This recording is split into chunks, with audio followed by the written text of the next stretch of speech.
कन्हैया तू ही परशुराम चारों धाम ये गोसैया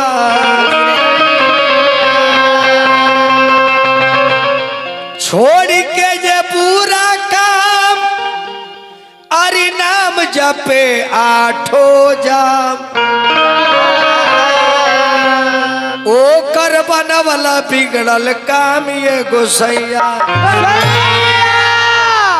त नीचे बहलिया जाल बिछवल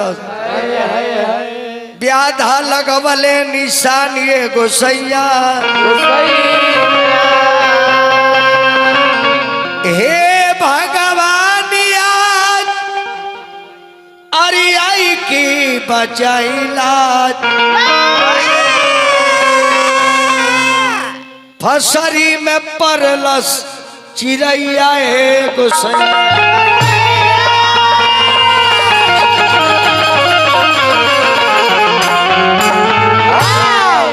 अपन काम करो। चली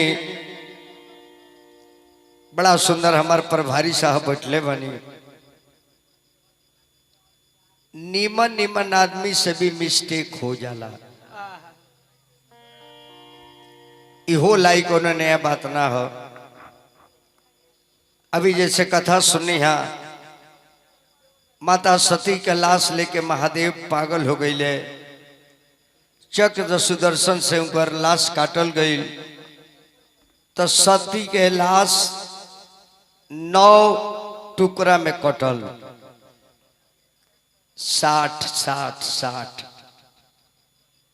60 जगह गिरल और जहां जहां गिरल लिंग ना जहां जहां गिरल तहां आग लाग गई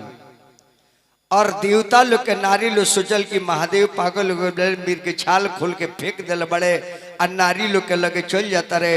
भरम तो रही ना। तब महादेव के लिंग के 9 भाग में काटल गई तो 9 गो नाथ हो गई जन की 8 गो नाथ हिंदुस्तान में बड़े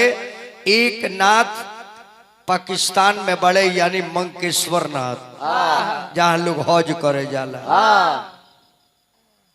और वह शक्ति पीठ हो गई जौन 60 जगह गिरल और वह 9 जगह जो लिंग भोलेनाथ के कटल उ 9 गो नाथ हो गई हो